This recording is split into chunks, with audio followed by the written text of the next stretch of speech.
What's going on, everybody? Welcome back to my channel. Topic I got right now is I'm going to talk about the student or the master.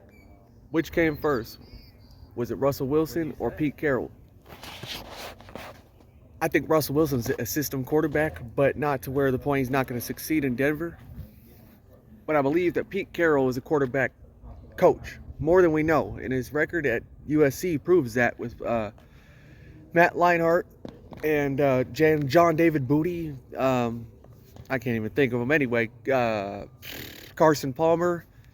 Anyway, they go back. There's a lot of USC quarterbacks, but they didn't make it in the NFL, right? Now you got this system quarterback, 5'11", coming out of Wisconsin. Tavares Jackson's supposed to be the quarterback, right? Going back to 2010 now. So we're time traveling, okay? Pete Carroll's the coach of the Seahawks. Tavares Jackson's supposed to be starting. This guy, this rookie third-round pick, looks good.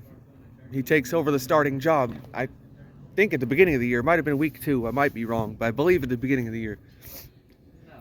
Hasn't looked back since. Gotten better and better every year. Won a Super Bowl. Should have too. Now that is on Pete too. He wanted Russell Wilson to be his hero. He didn't want Marshawn Lynch to be the face. He didn't want Lynch to be the hero, which is dumb. You're getting ahead of yourself there. And that cost him a Super Bowl.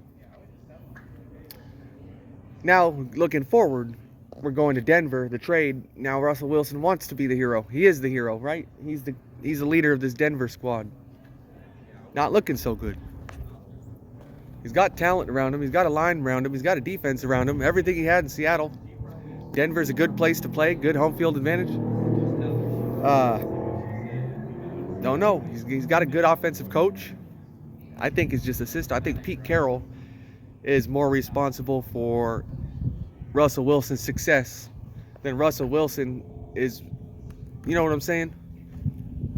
But it's early. We've only played half a season. So we'll see how the last half plays out. Right now, Denver's not looking so hot. And Russell Wilson, I don't know if he's banged up also, but man, they look piss poor. I'll say that. You know, if Kenny Pickett's out doing you, something's wrong there, right? And he's a rookie quarterback on his second start. And you got third-string quarterbacks who've never played looking better. You know, Tyler Heineke's looking better than Russell Wilson right now. So that's what I got to say. I think we got to give Pete Carroll more credit. We got to give him more credit than his due. You know, even though he cheated at UFC, whatever, he's produced multiple quarterbacks in college and in the pro.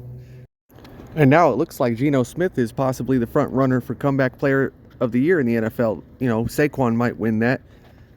But, you know, the way Geno's playing right now, and it looks like he was out of the league. It looks like Seattle was going to, they're going to compete for a #1 pick in the draft this year for Bryce Young or a top quarterback.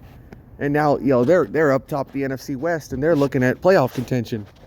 So, we don't know yet. It's too early to say, but it's looking like Pete Carroll might be a lot more of a football genius than we tend to give him credit for. Especially in the pros. You know, we give him his due in college, but in the pros, especially his first stint, didn't do too well. But the guy's a great coach and should have multiple Super Bowl rings. And I'll end that topic here on that note. I am a 49ers fan, so I dislike the Seahawks. Totally dislike Russell Wilson. Don't want to give him credit. But I got to respect him. And I got to show respect where it's due. And I'm out. That's what I got for today.